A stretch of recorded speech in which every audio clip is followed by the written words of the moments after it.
Keakraban antara Presiden Jokowi, Prabowo, dan Presiden ke-6 sekaligus Ketua Majelis Tinggi Partai Demokrat, Susilo Bambang Yudhoyono, terlihat dalam acara Parade Senja TNI di awal pekan ini. Dalam momen tersebut, terlihat Jokowi berbincang hangat dengan keduanya.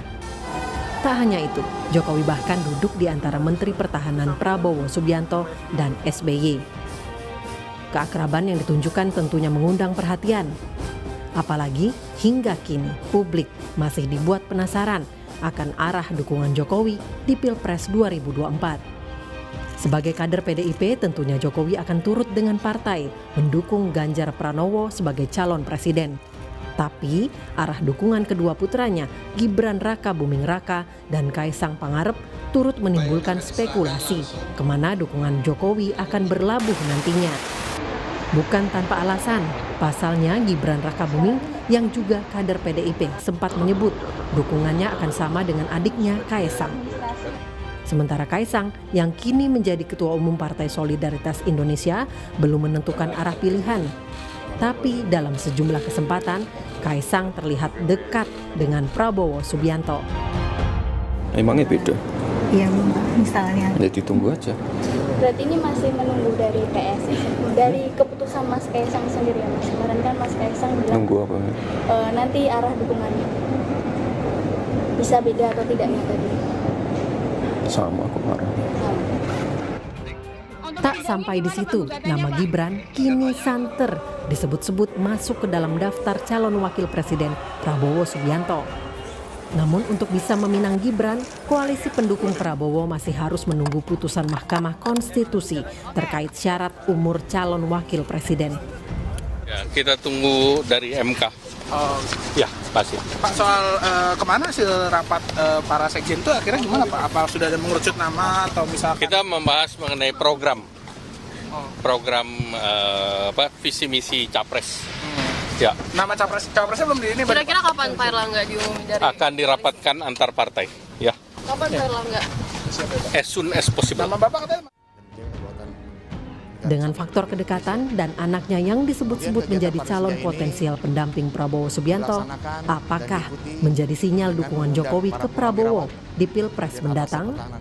Atau Jokowi akan tetap tegak lurus dengan arah partainya mendukung Ganjar Pranowo? Tim Liputan Kompas TV.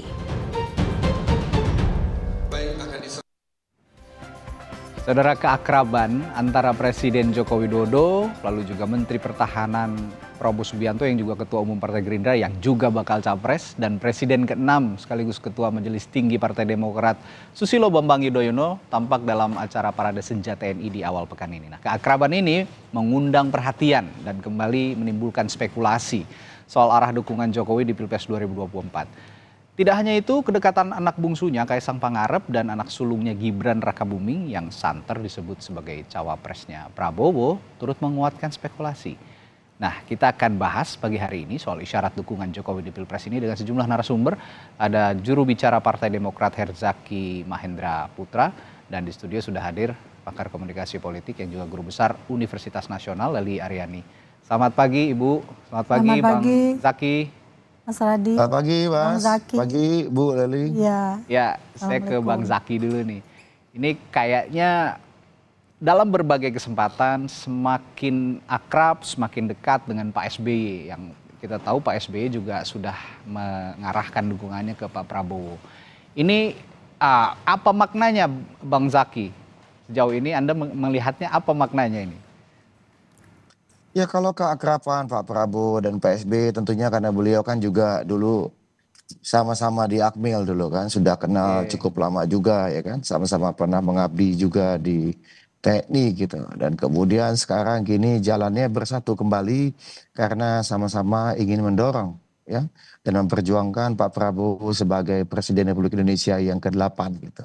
Jadi kalau kita lihat keakraban Pak Prabowo dan Pak SBY bagi kami ini hal yang malah memang seharusnya terjadi gitu karena bagaimanapun sebagai suatu konsekuensi logis ya Demokrat mendukung Pak Prabowo sepenuhnya dan keputusan itu kan diambil di sidang Majelis Tinggi Partai Demokrat gitu ya kan yang dipimpin langsung oleh Pak Bapak SBY selaku Ketua Majelis Tinggi Partai.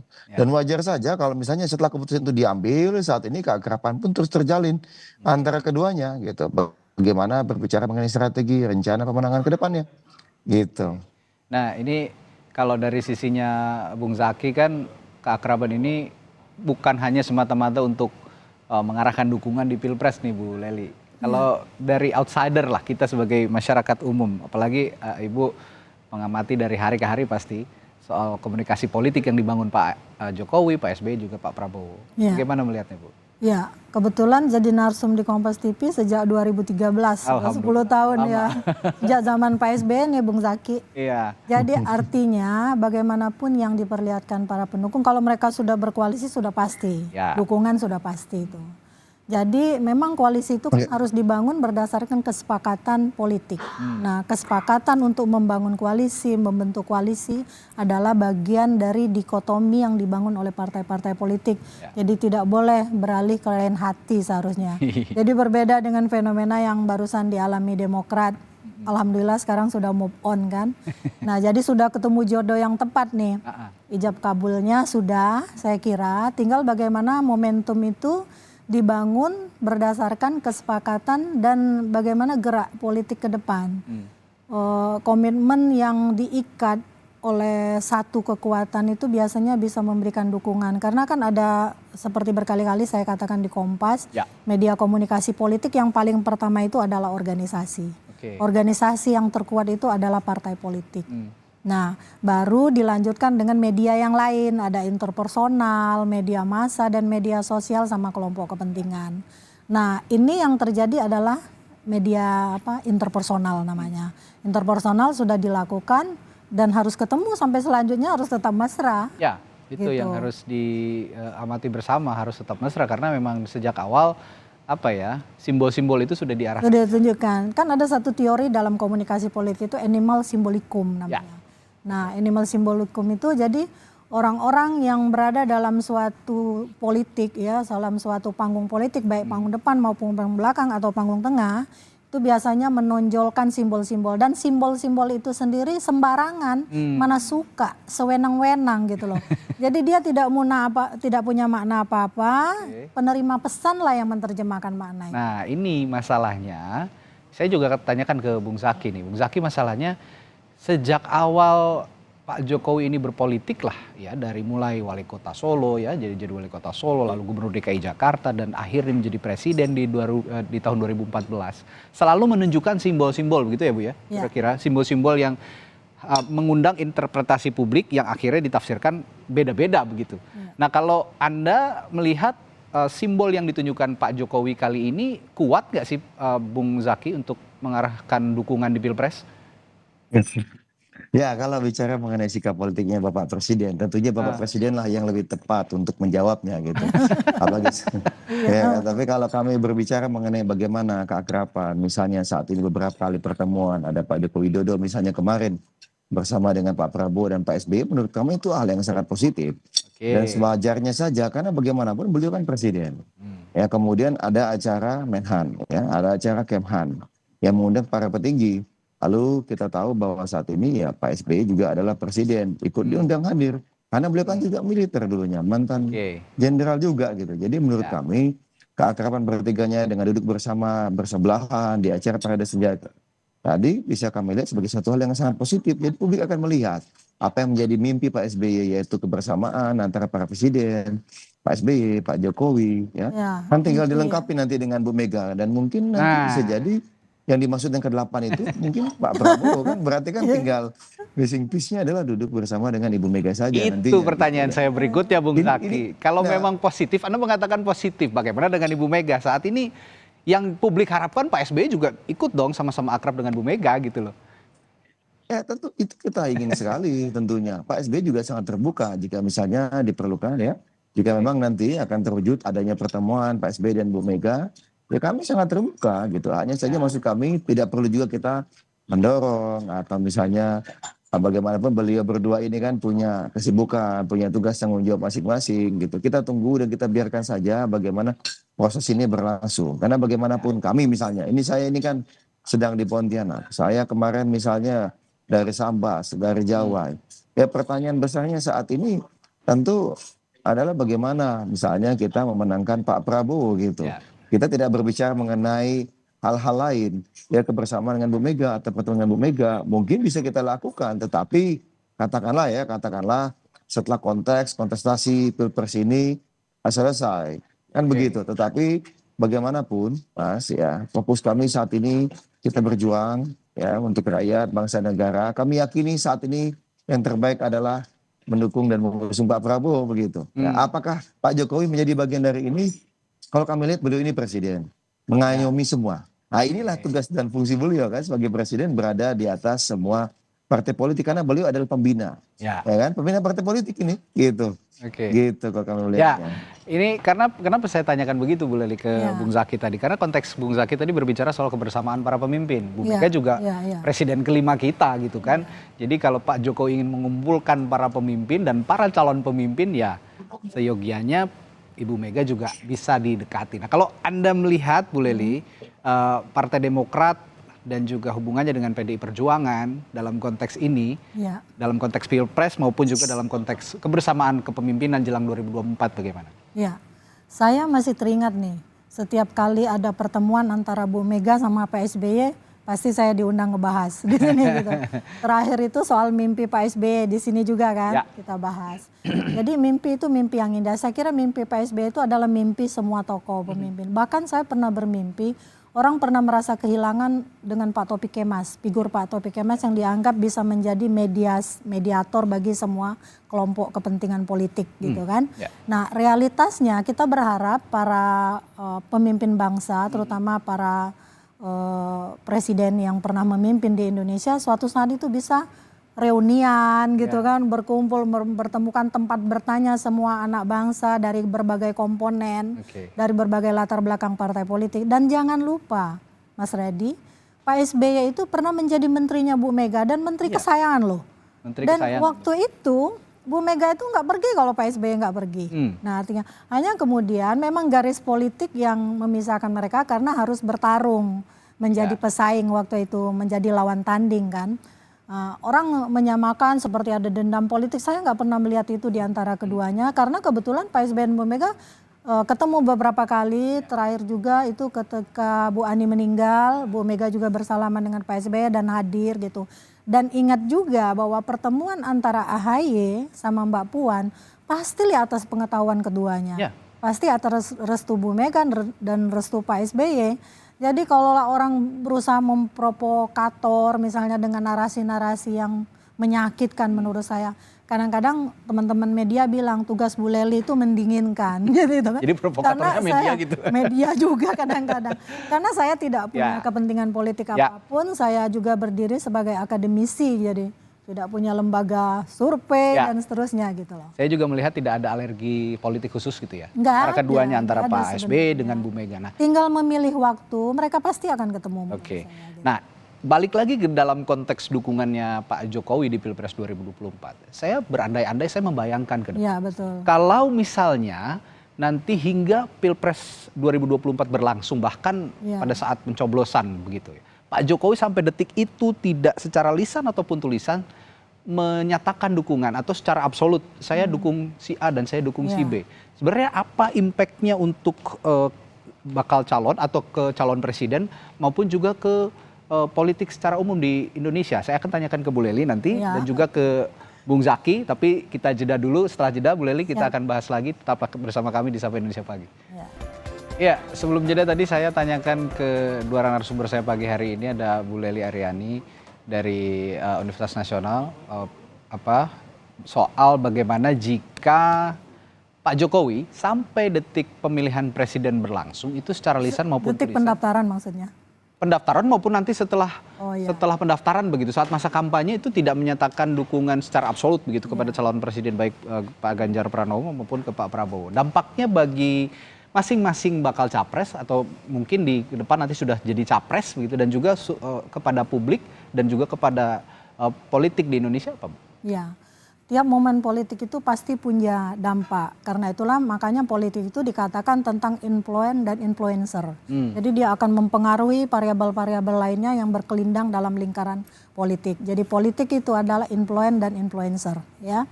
Nah, karena dinamika yang sama, seandainya itu tidak ditunjukkan, saya ingin nyorotin pertama kali gini. Kalau kita melihat dari etika politik dan etika komunikasi politik, Pak Jokowi yang notabene dibesarkan oleh PDIP, mulai dari wali kota, gubernur, lalu kemudian presiden 2014 dengan hanya minim dukungan partai waktu itu. Saya masih ingat banget, kita bahas di sini juga, itu PDIP, waktu itu PKB, kemudian Nasdem. Ada PKPI, itu lagi apa itu? Nah, itu PKPI kan bahkan non parlemen waktu itu. Non-parlemen, betul. Melawan partai yang begitu banyak, yang besar, ada PKS, PAN, Gerindra, Golkar dan seterusnya. Itu yang bergerak mati-matian adalah mesin partai. Kalau tanpa gerakan mesin partai belum tentu Pak Jokowi kepilih. Artinya betapa besar jasa partai itu, dan kalau orang bilang Pak Jokowi kan dipilih rakyat, benar dipilih rakyat, tapi tanpa dicalonkan oleh partai nggak mungkin dia bisa dipilih kan gitu.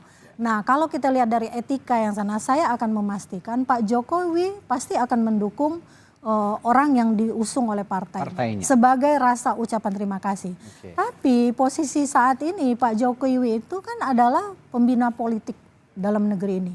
Dia yang harus membuat semua suasana politik itu menjadi adem. Dan kebetulan Pak Prabowo juga maju, dan itu dalam siklus yang ada dalam lingkaran Pak Jokowi. Apalagi kemudian ada isu, dan kalau ini terjadi bisa juga terjadi karena tidak ada yang tidak mungkin dalam politik. Gibran juga akan menjadi pendampingnya Pak Prabowo kalau MK menyetujui. Sepertinya asumsi orang udah mikir-mikir nih ketua MK siapa, udah berkelindang kemana-mana. Relasi patron klien udah mulai dibangun. Bahkan ada juga ini asumsi ini yang minta sebenarnya Pak Jokowi misalnya kan. Tapi ada juga Pak Prabowo yang ngebet banget karena pingin menang. Karena esensinya tiap yang maju bertarung itu kan pasti menang.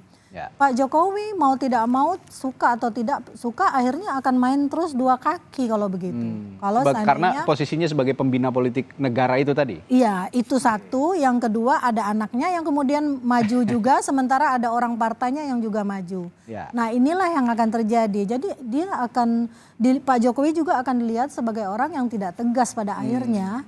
Nah, karena bagaimanapun politik itu harus berani memutuskan. Bukankah politik itu adalah pertemuan dan pertentangan dua kepentingan? Hasil akhirnya adalah kompromi. Kompromi dari apa? Kompromi dari yang dipertentangkan dan dipertemukan dalam kepentingan. Kepentingannya kepentingan politik. Gitu. Saya tangkap pernyataan Bu Lely ini berarti ke depannya mau tidak mau Pak Jokowi akan memutuskan, ya. Harus memutuskan. Harus memutuskan dan akan kalau memutuskan. Dia ingin punya legacy terhadap kepemimpinannya yang selama 10 tahun. Dia pengen punya nama seperti Pak Bu Mega punya nama, Pak SBY punya nama, Pak Jokowi juga punya nama. Menarik. Bung Zaki, pertanyaan yang sama. Kalau Bu Lely tadi melihat Pak Jokowi ke depannya pasti akan memutuskan dukungan di Pilpres, Bung Zaki melihatnya akan memutuskan atau akan dibiarkan seperti saat ini aja begitu? Biarpun tersamar. Begini. Tersirat. Kalau kita bicara mengenai dalam konteks beliau kepala negara dan kepala pemerintahan, tentunya harapan kita rakyat Indonesia semua beliau bisa menjadi pembina dari semua. Kan begitu? Ya kan? Ya, karena bagaimanapun kan beliau harus di atas semuanya. Tetapi kita tidak bisa memungkiri bahwa sebagai pribadi beliau adalah kader salah satu partai. Ya, mungkin beliau bisa mencontoh apa yang Pak SBY lakukan di 2014, bagaimana meskipun Pak SBY juga ketua umum partai. Tetapi beliau benar-benar tidak menunjukkan keberpihakannya kepada salah satu calon. Karena bagaimanapun itu akan katakanlah bisa merusak ketatanan kenegaraan ini. Mohon maaf ini Ibu ya, Bas ya. Bagaimanapun kita ini negara presidensial, sistemnya presidensial. Bagaimana presiden ini memiliki power yang sangat-sangat kuat gitu. Dengan sedikit kode saja, ya bisa jadi nanti semua aparat negara, misalnya ASN yang seharusnya netral dan berada di tengah, itu ujung-ujungnya akan mengikut kemanapun bandul Pak Joko Widodo, Pak Jokowi selaku presiden itu mengarah. Nah, sehingga kok kami lihat sampai dengan saat ini bagaimana beliau dengan lincahnya, dengan baiknya bermain, misalnya katakanlah bersama Mas Ganjar ketika beliau sebagai kader PDIP di acara PDIP, lalu kemudian di kesempatan lain beliau bersama Pak Prabowo misalnya, karena Pak Prabowo adalah sebagai menterinya dan beliau ada presidennya. Menurut kami ini justru suatu hal yang sangat positif. Bagaimana beliau bisa memposisikan diri sebagai negarawan, sebagai tokoh bangsa. Ya katakanlah kalau di rapat-rapat PDIP ya, rapat-rapat partainya di belakang. Beliau berdiskusi mengenai strategi pemenangan Mas Ganjar atau sejenisnya. Itu silakan saja, sah-sah saja karena itu adalah hak beliau sebagai pribadi. Tetapi ketika dalam konteks acara partai. Kan begitu. Tetapi ketika beliau sebagai presiden ya beliau kepala negara, kepala pemerintahan mengayomi semua. Nah kalau bicara mengenai cawapres ya. Kalau dari kami begini Mas. Kalau bicara cawapresnya Pak Prabowo ini setahu kami sudah menguat pada 4 nama gitu. Apa aja tuh Bung Zaki? Ya, satu adalah Pak Erlangga Hartarto yang diusung oleh Partai Golkar. Yang kedua adalah Pak Erick Thohir yang diusung oleh Partai Amanat Nasional. Nah, yang ketiga ini kan ada Mas Gibran, Raka Buming Wali Kota Solo. Yang keempat ada Bu Hovifah Indah Parawansa selaku Gubernur Jawa Timur. Nah, kami juga mendengar ini yang kedua bahwa Pak Prabowo ini akan meminta sekaligus mendengarkan masukan, pandangan dari pimpinan tiap-tiap parpol anggota koalisi Indonesia Maju. Nah, sebelum beliau memutuskan siapa cawapres yang akan dipilih, tentu saja kami Partai Demokrat juga akan ikut memberikan pertimbangan ini dan masukan mengenai hal tersebut ketika diminta. Tapi tentu saja bagi kami Partai Demokrat, Bapak Prabowo lah yang akan memutuskan siapa cawapresnya nanti. Nah, tentu terakhir harapan kami terkait dengan cawapres ya, yang dipilih oleh Bapak Prabowo Subianto adalah orang yang tepat dan bisa membawa kemenangan bagi koalisi Indonesia Maju sehingga niat kami untuk memperjuangkan aspirasi harapan rakyat bangsa dan negara ini ke arah yang lebih baik bisa tersalurkan. Nah, kan begitu. Nah, Demokrat juga nggak punya beban, Mas Radhi, dibanding dengan waktu dengan koalisi perubahan. Karena meskipun diserahkan kepada bakal calon presidennya, tapi kan ada nama AHY yang juga diiming-iming oleh bakal calon presidennya, yang ternyata tidak jadi.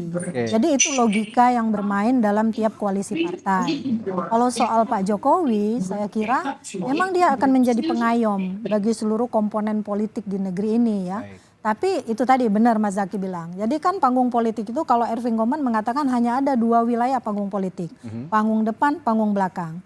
Tapi temuan dalam banyak penelitian yang saya lakukan, saya menemukan sebuah model lain dalam komunikasi politik di Indonesia. Itu yang bernama panggung tengah. Panggung tengah itulah wilayah kompromistis antara panggung depan dan panggung belakang. Jadi kalau kemudian ada clue-clue yang disampaikan oleh Pak Jokowi misalnya dari awal dulu sempat diributkan ketika itu presiden ke depan haruslah yang memikirkan rakyat. Saking memikir rakyatnya sampai rambutnya putih. Orang langsung tertuju pada Ganjar. Heboh kan. Sekarang narasinya berubah Bu. Narasinya juga berubah. Akhirnya berubah heboh lagi kan. Heboh lagi.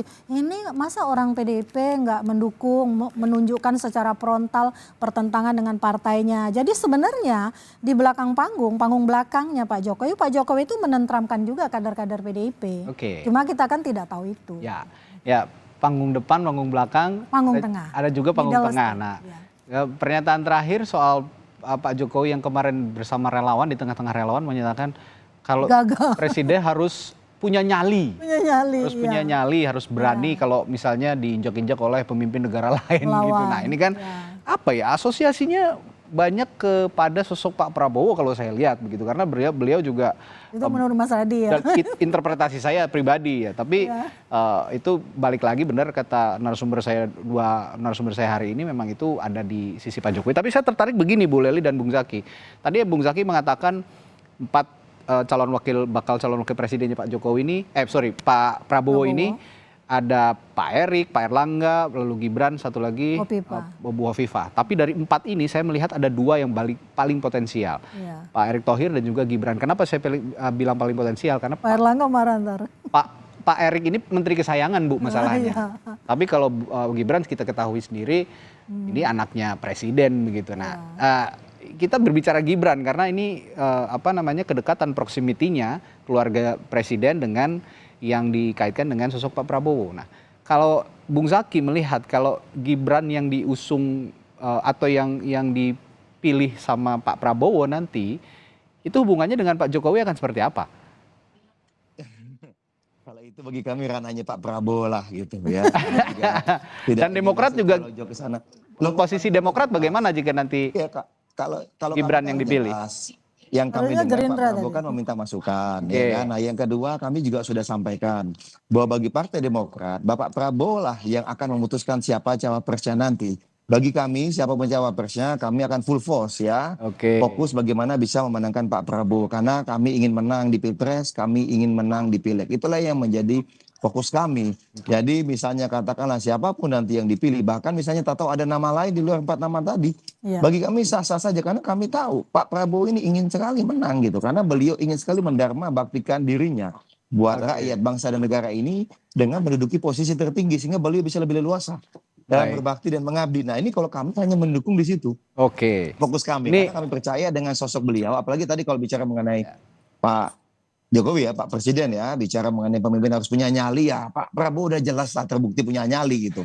Jadi kalau termasuk dalam memutuskan cawapres, dalam Oke. memutuskan cawapres itu harus punya nyali di antara berbagai banyak nama yang beredar. Misalnya beliau harus putuskan siapa yang akan beliau pilih. Ini adalah bentuk dari contoh nyali seorang calon pemimpin yang kita butuhkan untuk Pilpres dan Indonesia ke depannya. Nah, kalau lihat pernyataannya Bung Zaki dan Partai Demokrat, teman-teman di Partai Demokrat ini Bu Leli, sepertinya sekarang partai politik yang paling tulus mendukung Pak Prabowo. Iya. Karena memang tidak berharap apapun begitu ya Iya. dari Pak Prabowo. Udah Makanya legowo ya. dalam berbagai kesempatan Pak Prabowo mungkin lebih memilih Pak SBY untuk berkomunikasi politik. Anda melihatnya begitu?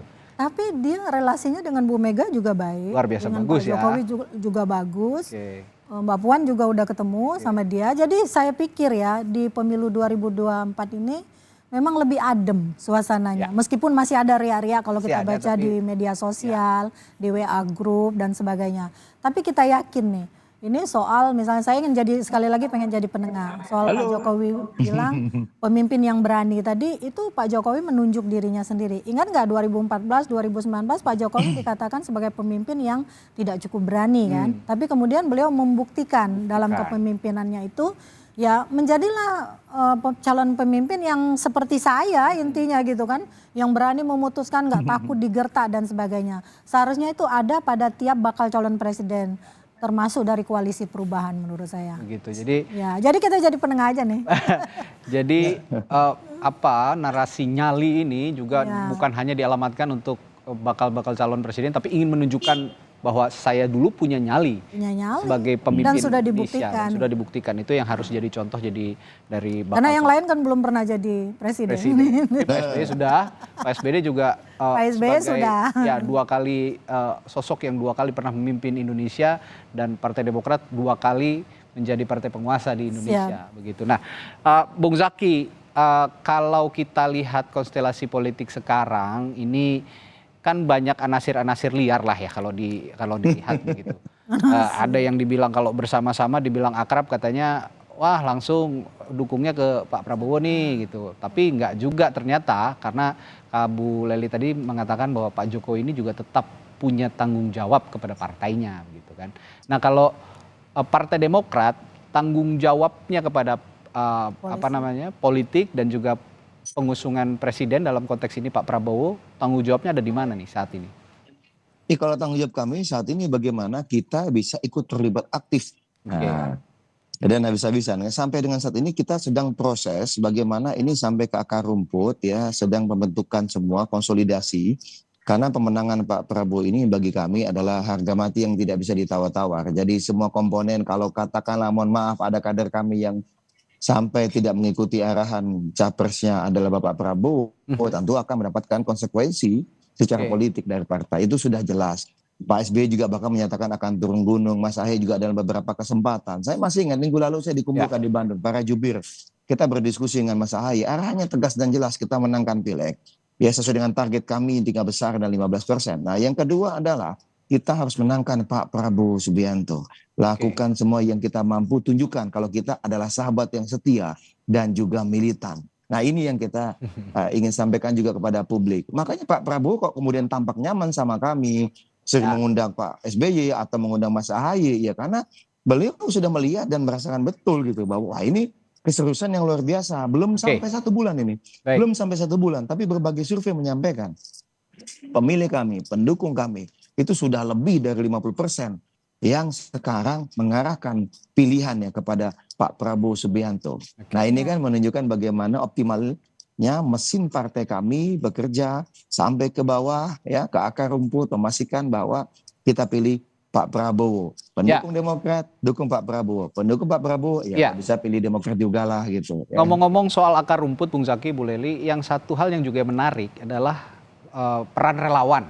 Ini kenapa ya tren politik saat ini selain partai politik, ini relawan juga cukup punya andil gitu untuk memenangkan atau mengoptimalkan elektabilitas sosok-sosok tertentu gitu.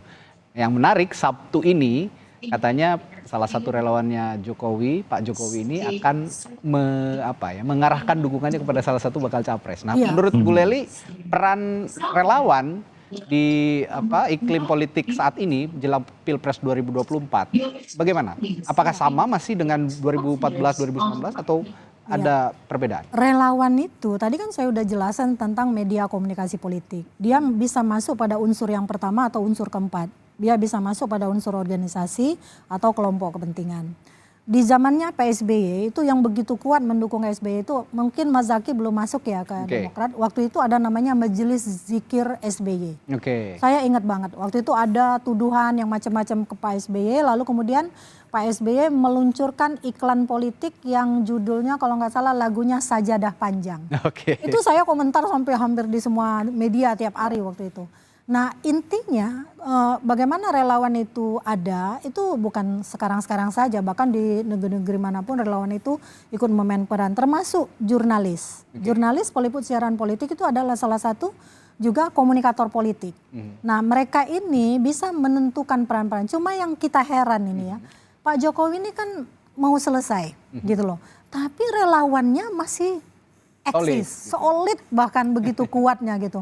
Artinya begitu kuatnya dukungan kepada Pak Jokowi. Ini berbeda fenomenanya di zaman Pak SBY. Majelis Zikirnya waktu itu sempat bubar. Nah intinya apapun yang dilakukan ini bagian dari media komunikasi politik. Organisasi interpersonal, media massa, dan media sosial serta kelompok kepentingan. Bagi tiap orang yang ingin masuk pada lingkaran kekuasaan politik, dan partai politik juga dibentuk kalau kita baca klausulnya untuk merebut dan mempertahankan kekuasaan, maka relawan juga harus dia mainkan. Terakhir juga pertanyaan yang sama, Bung Zaki masih bersama kami ya? Ya, Bung Zaki? Udah boarding kali? Sepertinya ya, berarti bahasan kita terakhir tadi soal relawan intinya masih kita tunggu juga, dan peran relawan ini seperti kata Bu Leli nanti penting begitu ya. Dan hari Karena Sabtu dia bagian dari media komunikasi politik. Hari Sabtu katanya relawannya Pak Jokowi ini yang kata Bu Leli tadi masih solid sampai sekarang akan mengarahkan dukungannya ke salah satu bakal capres. Nah, apakah dukungan relawan ini juga linear dengan dukungannya Pak Jokowi? Menarik Bu, kita tunggu nanti hari Sabtu. Apalagi Demokrat tadi kan di samping punya tanggung jawab karena Pilpres bareng kan sama Pileg. Jadi dia tanggung jawab juga untuk naikin kursi di parlemen, parlemen threshold-nya gitu.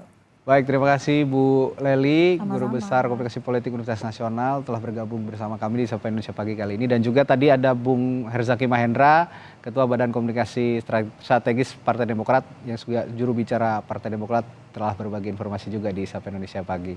Terima kasih.